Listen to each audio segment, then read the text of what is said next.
Carlsbad, People, Purpose, and Impact, an essential podcast for those who live, work, visit, and play in Carlsbad. Good morning and welcome, everyone. My name is Brett Schanzenbach. I'm the president and CEO of the Carlsbad Chamber of Commerce, and I'm your host today. And I'm excited to have with me Renee Donaldson. Renee is the CEO of EcoDirect. Good morning, Renee. Good morning, Brett. Yeah, thanks for joining us. My pleasure. It's good to have you here. So EcoDirect has been around for, and we'll talk about this a little bit, since 2009, and you've been part of the team since it looks like 2011. Is that right? That is correct. But before that, give us a little background. Like, what did you do before coming into EcoDirect? What was your, experience and things like that? Well, I moved out to California in 2006 from New Hampshire. Okay. And I think that's really where it started for me. Not just being out in California, but wanting to work in renewables, clean energy, anything like that. Because really, I always was an environmentalist and just had a passion for being from New Hampshire, hiking and, being outside and making sure we're taking care of our planet. Don't all environmentalists come to California eventually? Isn't that required? For the, John Muir Forest, right?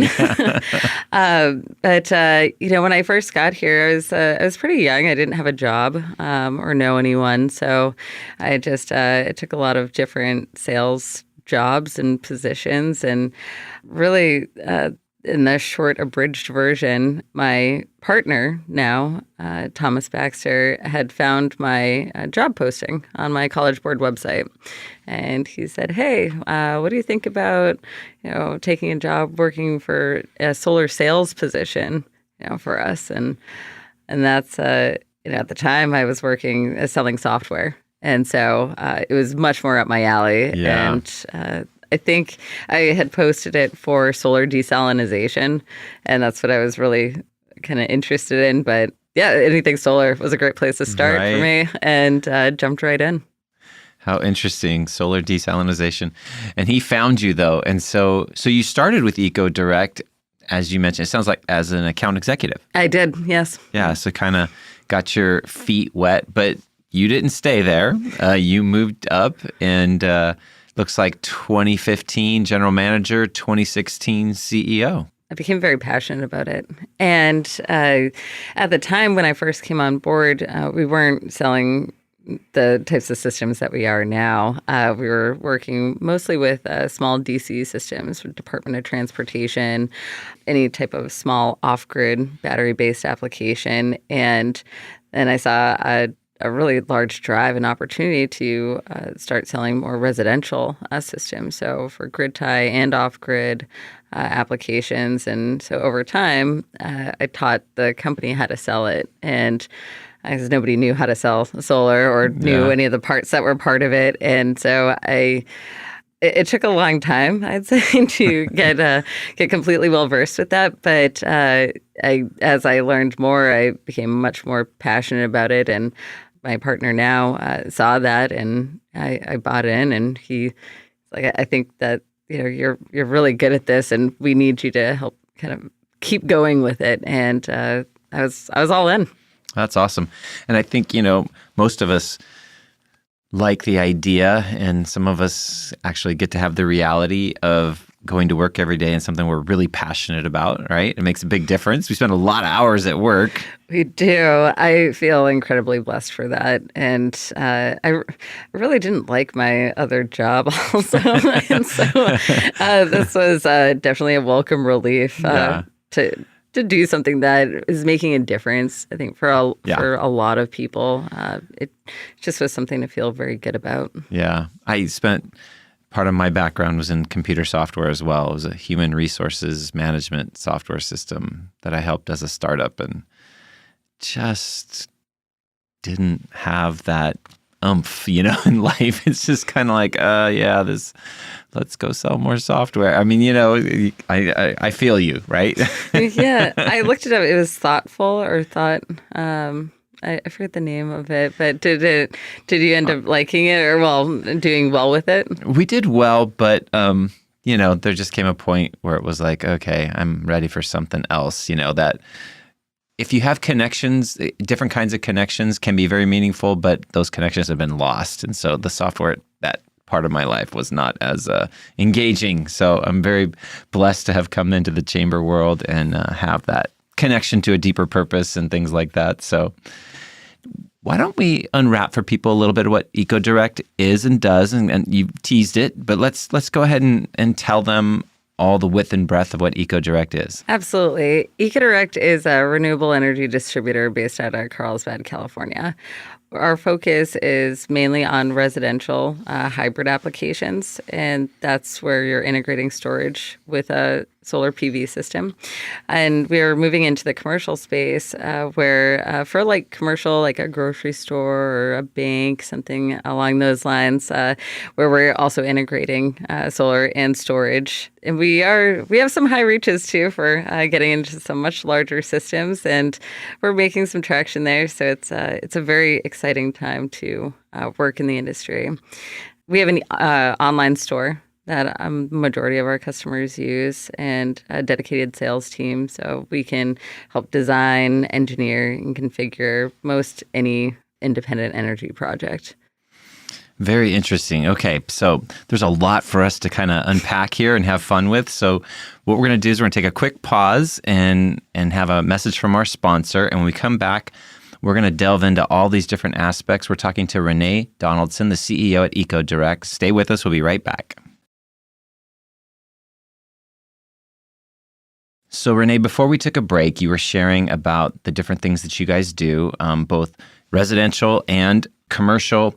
I want to stick with the residential for a moment because you talked about something there that seems to be an evolving trend in residential, and that is the storage element. I got solar on my rooftop probably 3 or 4 years ago-ish, and we didn't get storage, but it seems like now that's becoming more and more common and more important.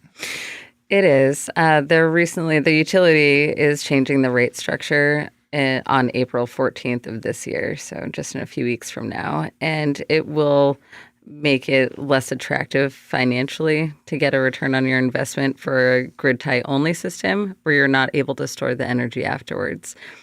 The way that systems operate, and I think it's important to note, is that most of the time when you put solar panels on your house, your solar panels produce power. It powers all the loads that are on in your house first, and then any excess power is pushed back to the utility grid in the form of net energy metering credits. Yep. And that's where you see the offset.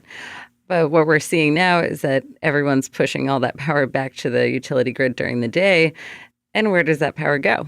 So the utility is now responsible for putting in very large-scale storage systems, but that can take a long time, usually 18 months. And so to help while we're electrifying the grid with EV cars and just a higher load demand, you have to be able to mitigate that power consumption. So one of the reasons that they're changing the rate structure is so people can both use and store their own energy and basically be their own power plant. Yeah. Yeah, that's interesting. Like you said, the demand is going up. Like even for my wife and I, like since we installed our system, we did buy an electric car, right? And we also had adult children move back in with us, and our usage went through the ceiling, since we established what would be an equitable system for our house. So things can change, right? And usage goes up. And I mean, I love our electric car too, to be honest. I hope to have a second electric car in our family, in a couple of years. And so let's just touch on that. So somebody who's had solar or has solar, and now they've seen that their needs have exceeded what they built for, is that something that can be addressed? Can you guys come in and build, a supplement system or something? You absolutely can. So there's a couple ways that you could do that. If you can always increase your PV system size if you have the space for it, that is. But you could also incorporate storage. So instead of your PV system producing power during the day and just pushing it back to the utility grid in the form of net metering credits, you can recharge your battery bank and you store that energy for use at nighttime. So you're keeping all the power that you're producing. And depending on the battery system, it doesn't necessarily have to be large enough to power your electric car. Maybe if you're able to, charging your car during the day when you're producing power with your PV system would be the optimal time. But with a storage system, you have that supplementary power, so you can use that at night. Kind of like your cell phone. You plug it in at night, it recharges during the day, you use it all day. And this is a little reversed because you're recharging it during the day when you have that excess production. And then at night, instead of pulling from the utility grid, you're simply using that stored energy from your battery. Yeah, makes sense.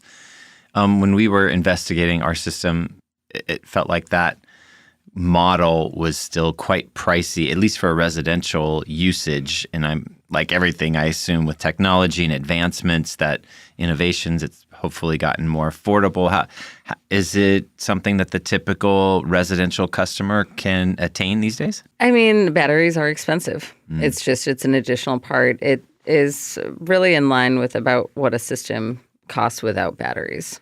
So depending on that, and maybe a little bit less if you get it installed at the same time. But for a typical residential system, for adding a pretty modest battery bank, you'd be looking at about $10,000 to $15,000 on a low end, and then you can go up from there. The average for us is about $25,000 for the storage element. So it is an investment. Sure. But with a lot of people we're in Southern California, so during the peak times, it's 49 cents a kilowatt hour. Wow. And if you're under NEM 2, which a lot of people are, and probably you yourself are, with getting it within 3 to 4 years, you get 11 cents when you push power back to the grid. So you can quickly see your return. If you're using a lot of energy at night, financially, it will work out that your return, depending on what you get and how large and how much you pay for installation, would be about 5 to 7 years. Yeah, interesting. So you mentioned there's a change coming in April, which is very soon. So right now there still are incentives for residents, maybe even commercial you could talk to, for switching or installing solar. Are the incentives going away, or how's all that going to be affected? The incentives have actually been extended in a way. So federally, we had the ITC tax credit, and now we have the IRA, which is 30% as a federal tax credit for the next 10 years. Oh, nice. It's huge, industry-wide, which is fantastic. But it's California primarily right now, and most likely other states as we move along in this year and in years to come, that are changing the rate structure. So instead of 11 cents a kilowatt hour that you get for your excess production, it'll be closer to 3 cents a kilowatt hour. And so that will make it a little less attractive for a grid tie-only system. The good news for a company like ours that specializes in storage and integrating that with your system is that you can still have that financial gain. It just costs more money up front. Yeah. There are some different finance programs that I saw both through SDG&E and PG&E and SCE that they're not directly affiliated with, but they're listing it as, here's someone you can contact to obtain financing so you can get this system.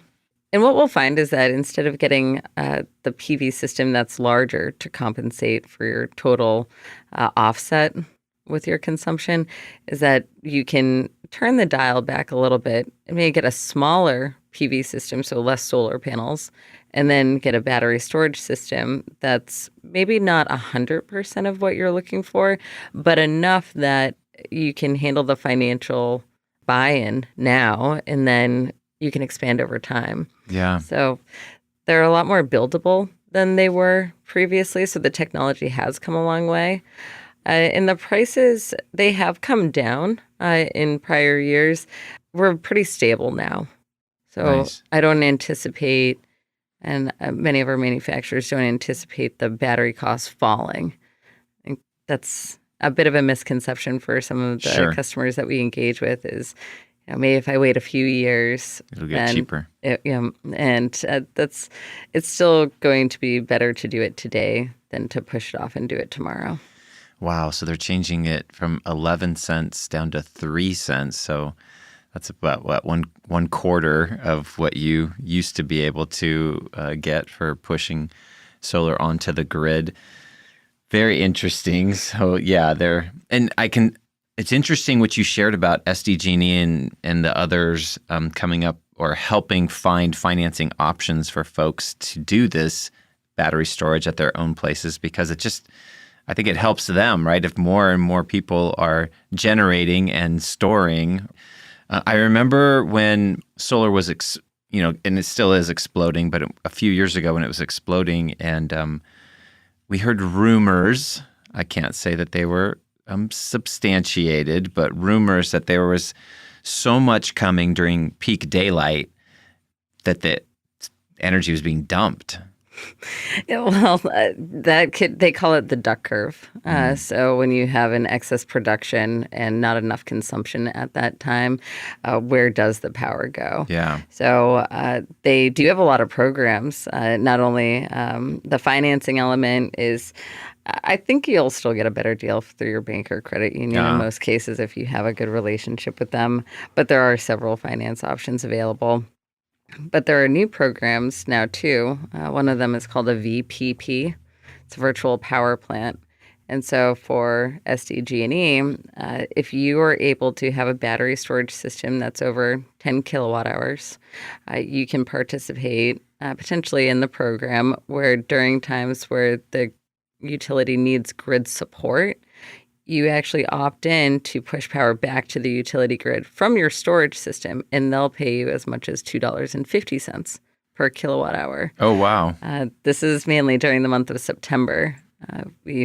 A lot of the consumption increases pretty heavily during that time for air conditioners. It's pretty hot out, and the days are longer. Yeah. So you find the electricity use just kind of goes through the roof and ramped up. Schools are back in session, and business, of course, never takes a break. So yeah, that's interesting.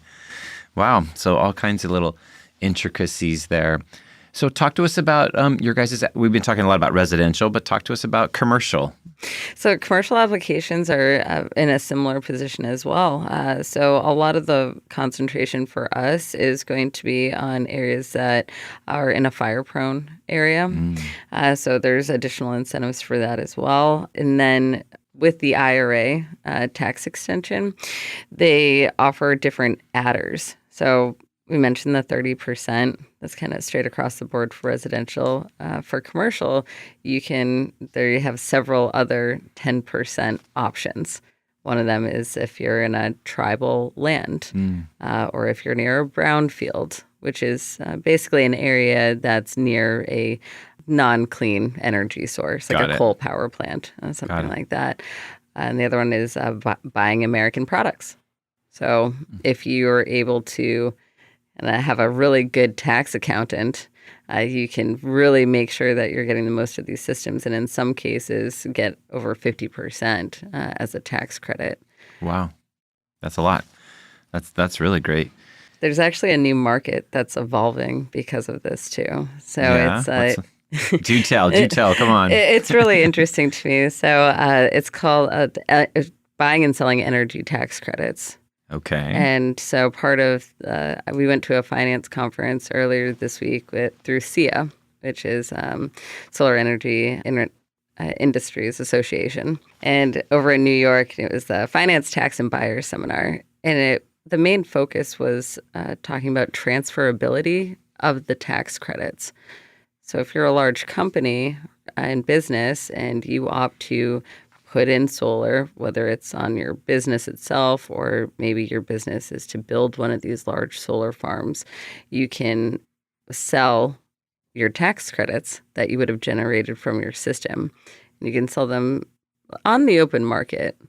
And then you can trade them, and you can do it over a period of several years. So it's a very exciting time if you're wanting to do financing and for the energy world, because it's similar to, in my opinion, I'm not a finance expert, but it reminded me a lot of like the cap and trade. Yeah. So if you're familiar with that, Yes. it's a kind of a very similar structure. It's interesting too, because you think of how all these local communities, at least in our area, of course, people could be listening to this podcast anywhere in the country, anywhere in the world, but in our area, how local jurisdictions have taken on the role of procuring energy on their own. Community choice aggregates that, have come together. Carlsbad is part of one right now, and I think the one that Carlsbad is part of, I think is up to about 6 different communities that are, have come together. Started with 3, and I think it's up to 6 now. But you could see them purchasing from residents, I guess, is almost what it sounds like, because that they want that clean. They know it's solar, right? They want that clean energy. They can. And, one of the reasons I love Carlsbad is that it's very progressive in that way. Mm-hmm. I feel that most of the people that live here really appreciate the beauty and the beaches and just the whole community, and really have a push to have their own clean energy, and they want to buy clean energy. So they're really helping facilitate the path. Well, that's great. So recently, maybe 3-4 months ago-ish, I had a chance to see your facility here in Carlsbad. And if I remember correctly, this is a newer facility for you guys, growth, which is a great thing. And so when you guys were started in 2009, was it here in Carlsbad, or was it in a neighboring community, or how long have you guys been in Carlsbad?